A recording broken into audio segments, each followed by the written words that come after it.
على الإسلام عقيدة أشهد أن لا إله إلا الله وحده لا شريك له أشهد أن سيدنا ومولانا محمدا عبده ورسوله لا نبي بعده اللهم صل على سيدنا ومولانا محمد وعلى آله وصحبه ومواله فيا عباد الله أوصيكم وإياي بتقوى الله لعلكم سعيدوا في الدنيا والآخرة قال الله تعالى في القرآن الكريم وهو أصدق القائلين أعوذ بالله من الشيطان الرجيم وما أرسلناك إلا رحمة للعالمين.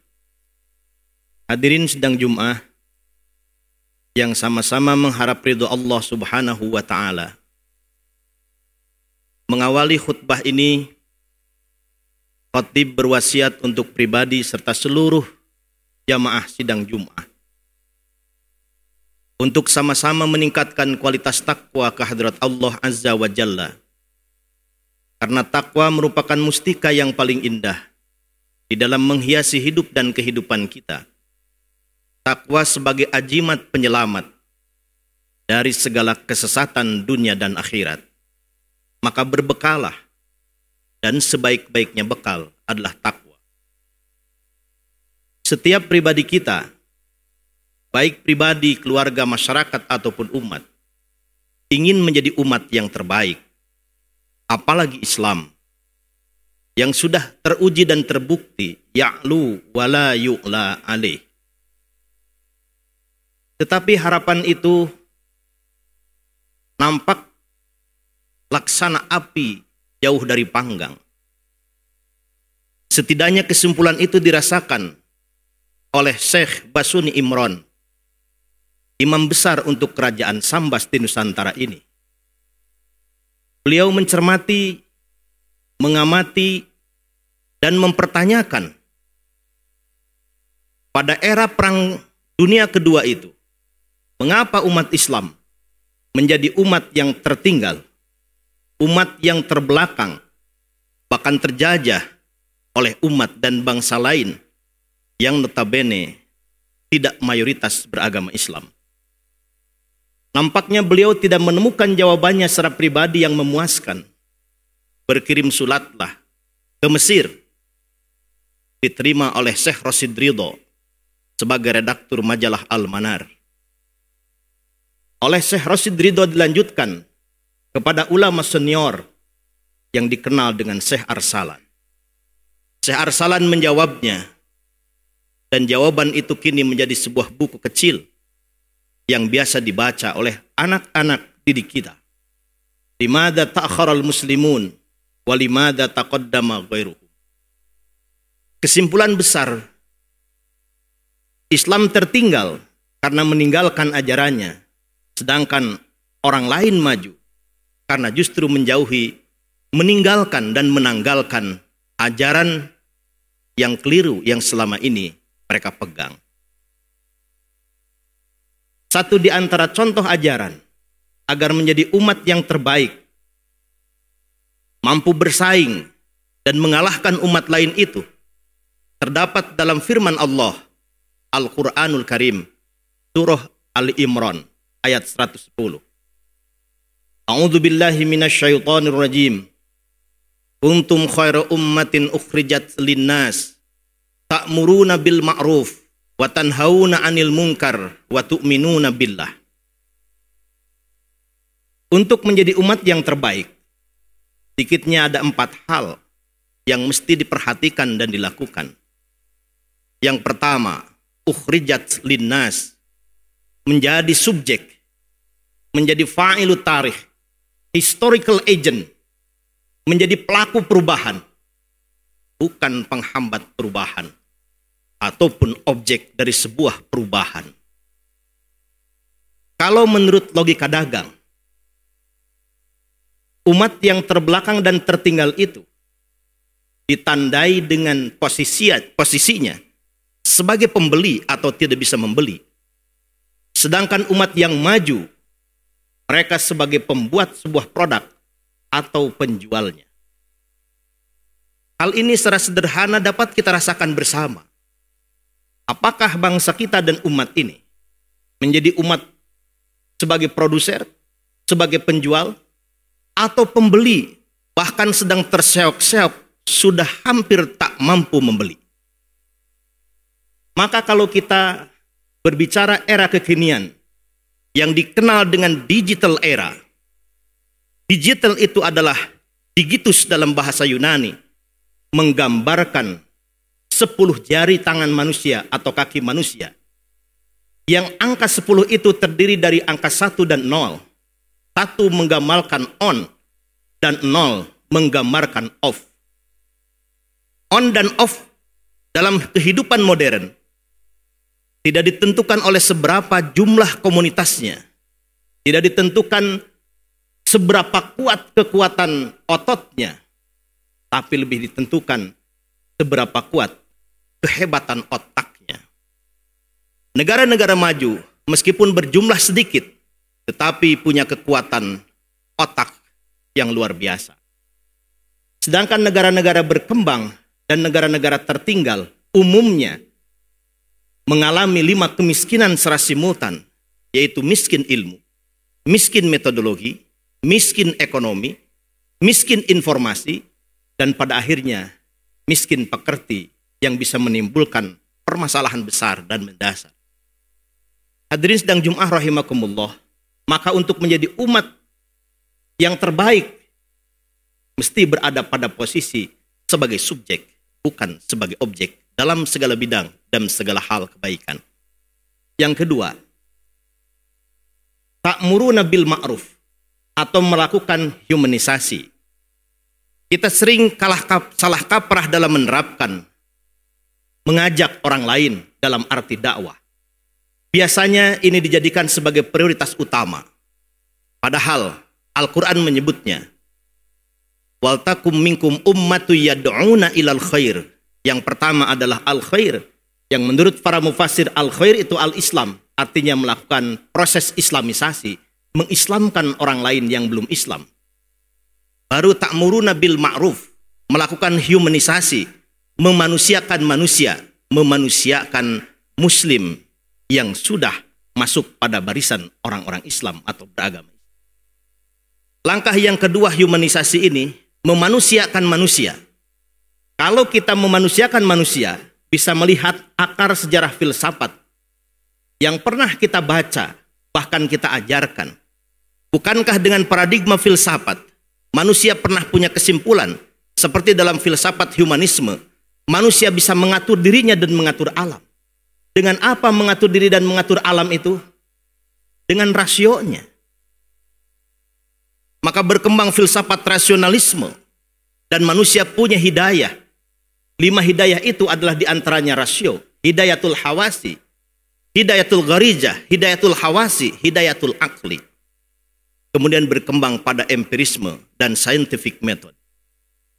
Memanusiakan manusia secara rasional adalah menjadikan manusia berpikir, bertindak, dan berpijak pada prinsip-prinsip falsafah manusia yang dengan akal pikiran pun sudah bisa menentukan baik dan buruk, bukan hanya benar dan salah.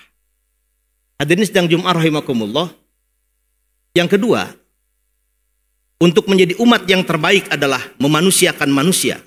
Dan yang ketiga, tanhauna anil munkar, liberasi, membebaskan manusia dari segala keji dan kemunkaran. Pentingnya persoalan ini sampai-sampai Nabi bersabda, man ra'a minkum munkaran falyughayyirhu biyadihi. Rubah kemunkaran dengan tangan. Secara konsep tekstual, menggunakan paradigma dakwah hisbah, yang disebut dengan merubah kemunkaran dengan tangan adalah dengan tangan secara fisik. Karena yang akan dihisab itu tangan secara fisik.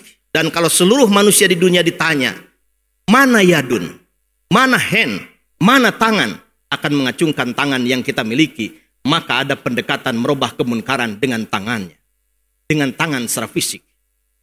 Tetapi kaum moderat memahami tangan itu dengan power atau kekuasaan.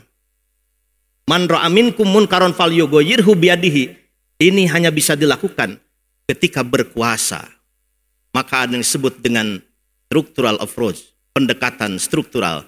Di sini letak penting dan strategisnya umat Islam berkuasa, bukan di atas bayang-bayang kekuasaan orang lain, agar bisa mempengaruhi kebijakan-kebijakan dan menekan segala kemunkaran. Jika tidak mampu dengan lisan, dengan himbauan, dengan tulisan, dan jika tidak mampu dengan hati, menjadi ikan hidup di laut, meskipun airnya asin, tetapi ikan tidak pernah terbawa asin. Hadirin sedang Jum'ah rahimakumullah. Dan yang keempat, untuk menjadi umat yang terbaik itu adalah transendensi. Tu'minuna billah, beriman kepada Allah. Beriman kepada Allah subhanahu wa ta'ala, yang diwujudkan dengan 3 dimensi, yaitu tasdikum bil qalbi, iqrarum bil lisan, wa amalun bil arkan. Kalau amalun bil arkan diajarkan oleh buku fikih, bagaimana kita beribadah kepada Allah secara mahdhah. Iqrarum bil lisan diajarkan oleh tajwid, bagaimana kita mengenal fasahah, bagaimana kita mengenal al-waqf wal ibtida, bagaimana kita mengenal cara baca yang baik. Tetapi tasdikum bil qalbi, membenarkan dengan hati. Buku apa yang sudah pernah kita baca? Guru mana yang pernah membimbing kita? Padahal ini fondasinya. Jika hanya ekspresi perbuatan semata, bukankah hewan pun bisa sujud? Kalau lisan semata, bukankah burung beo pun bisa berucap lafdzul jalalah? Tetapi yang tidak dimiliki oleh mereka adalah tasdikum bil qalbi, dengan hati, dengan rasa dan perasaan yang paling dalam. Carilah guru yang tidak mencari murid. Carilah buku yang tidak mencari pembaca. Carilah ilmu yang tidak membutuhkan pemuja dan pencari ilmunya. Mereka adalah mursyid yang membimbing, mengajarkan, memberikan contoh, laksana pelita di tengah gelap gulita, menancapkan la ilaha illallah. Kalimat agung ini sudah ditanam jauh sebelum lahir ke dunia dan ditancapkan ketika diadani telinga sebelah kanan dan qomat di telinga sebelah kiri, dan diajarkan oleh guru-guru kita, orang tua kita, ketika mengajarkan agar kita terbebas dari buta huruf dan aksara. Huruf pertama yang diajarkan huruf A. A itu adalah simbolisasi dari lafaz Allah. Huruf pertamanya adalah huruf A. Demikian pula ketika diajarkan huruful hijaiyah, huruf pertama adalah huruf alif, dan alif simbolisasi dari lafaz Allah, huruf pertamanya adalah huruf alif. Ketika mengajarkan berhitung, angka pertama yang dikenalkan adalah angka 1. Tidak angka 2, angka 3 dan seterusnya. Bukankah angka 1 itu menggambarkan kekuatan tauhidullah? Qul huwallahu ahad. Allah itu esa, Allah itu satu. Maka ketika mengajarkan satu menyatu dalam hal yang satu, yang disebut dengan tauhidullah. Dalam konteks kesundaan, Sunda itu yang tersusun di dalam dada. Yang tersusun di dalam dada itu adalah 12 huruf, yaitu la ilaha illallah. Maka cilaka yang paling besar adalah cilaka 12. Ketika hilangnya la ilaha illallah, bukan di lisan, tetapi di dalam relung hati yang paling dalam, di dalam sir, di dalam rasa. Yang merasakan hanya dirinya, yang merasakan dan mengetahui hanyalah Tuhannya. Sangat boleh jadi orang lain tidak menyaksikan dan tidak merasakannya. Semoga Allah subhanahu wa ta'ala membuka jendela hidayah dan taufik Allah subhanahu wa ta'ala, sehingga kita mampu menjadi historical agent, mampu melakukan humanisasi, mampu melakukan liberasi, dan menguatkan transendensi. Ketiga hal ini sangat penting. Keempat hal ini sangat pokok, dan himbauan Allah kepada kita semua untuk menegakkan 3 hal untuk orang yang beriman. Ya ayyuhalladzina amanu taqullah wa kunu ma'as shadiqin. Wahai orang-orang yang beriman, bertakwalah kepada Allah dan bergaul dengan orang-orang yang benar. Semoga Allah subhanahu wa ta'ala menguatkan lahir dan batin kepada kita semua. Barakallahu li walakum bima fihi minal ayati wa dzikril hakim. Wa qur rabbighfir warham wa anta khairur rahimin.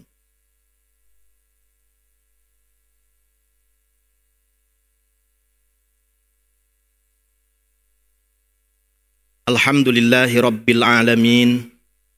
Ashhadu an la ilaha illallah al-malikul haqqul mubin. Wa ashhadu anna sayyidana wa maulana Muhammadan abduhu wa rasuluh sadiqul wa'dil amin. Allahumma salli ala sayyidina wa maulana Muhammadin wa ala alihi wa sahbihi ajma'in. Fa ya ibadallah, usikum wa iyaya bitaqwallah la'allakum sa'idu ila jannatin na'im. Qala Allah Ta'ala fil Qur'anil Karim, a'udzu billahi minasyaitonir rajim. Innallaha wa malaikatahu yusholluna 'alan nabi.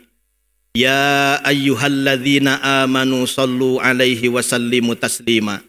Allahumma shalli wa sallim wa barik amin ya rabbal alamin.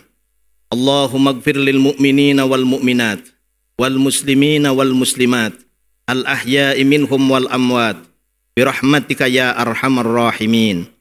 Ibadallah, innallaha ya'muru bil adli wal ihsan wa ita'i dzil qurba wa yanha 'anil fahsya'i wal munkar wal baghi ya'idzukum la'allakum tadhakkarun wa la dzikrullahi akbar.